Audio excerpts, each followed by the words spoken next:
So we've got this left-hand drive Hymer B544 with the twin headlamps. Obviously when it came in this country it was already set for left-hand drive, and we've been using these Euro lights to convert it for UK driving. But I did see on the internet that it was possible to adjust these lights just by giving them a turn inside.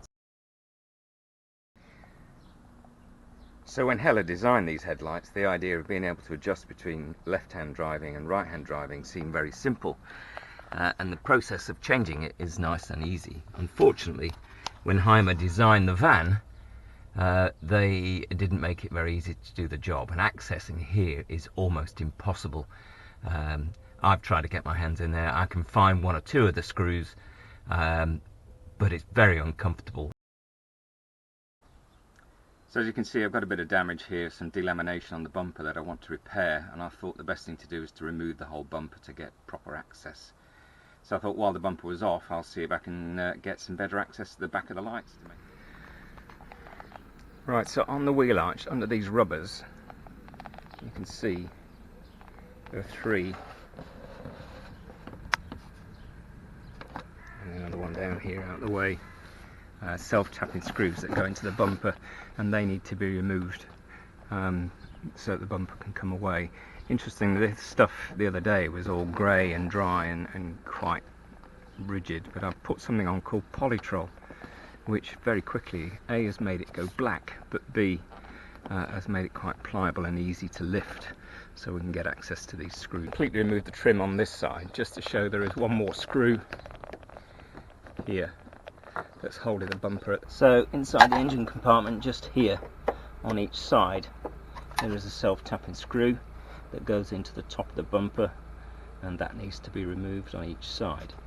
By far the worst job were these bolts on the underside, which were, these are 8mm bolts. The originals were quite rusted and hard. I've replaced them now with stainless steel bolts, so they're going quite easy. So once all that's been removed, the bumper just comes away, and then you have to just disconnect the wiring on the indicator and the fog lights. It's quite The hardest part on my van is this near side light, where the third adjusting screw is obscured by the headlight adjustment motor. There's absolutely no way I could have got to that whilst the light was still in the van. So as I was really struggling to get access to these screws with the light in situ, I decided the easiest thing was to remove the entire headlight unit, which, as you can see, is held in just by 4 self-tapping screws that go into the fiberglass bodywork.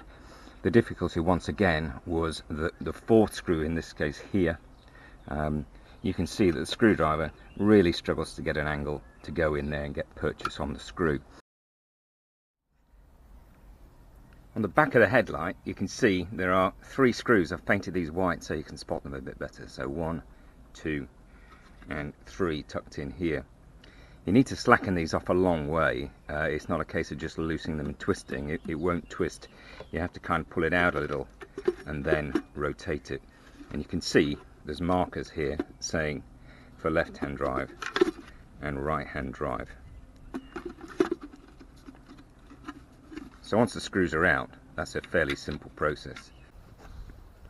Okay, so with the headlight removed from the van, I've been spending some time trying to see what makes it so awkward to move the light, and the fact that you have to bring the screws so far out before you can twist it. And basically what you've got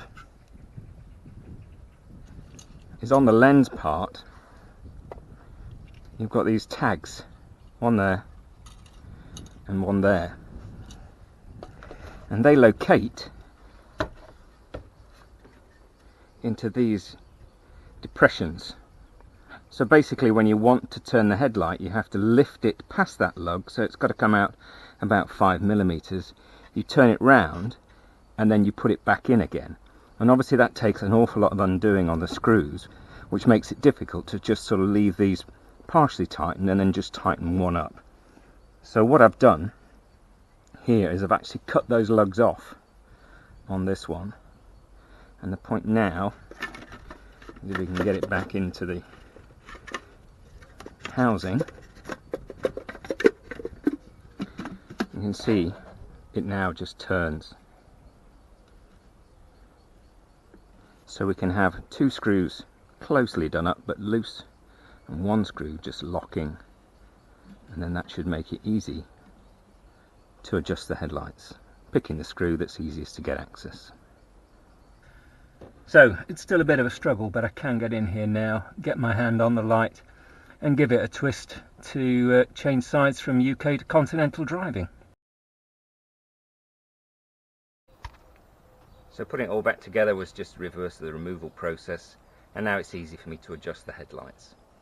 I hope you found the video useful, and if you give it a go yourself, good luck.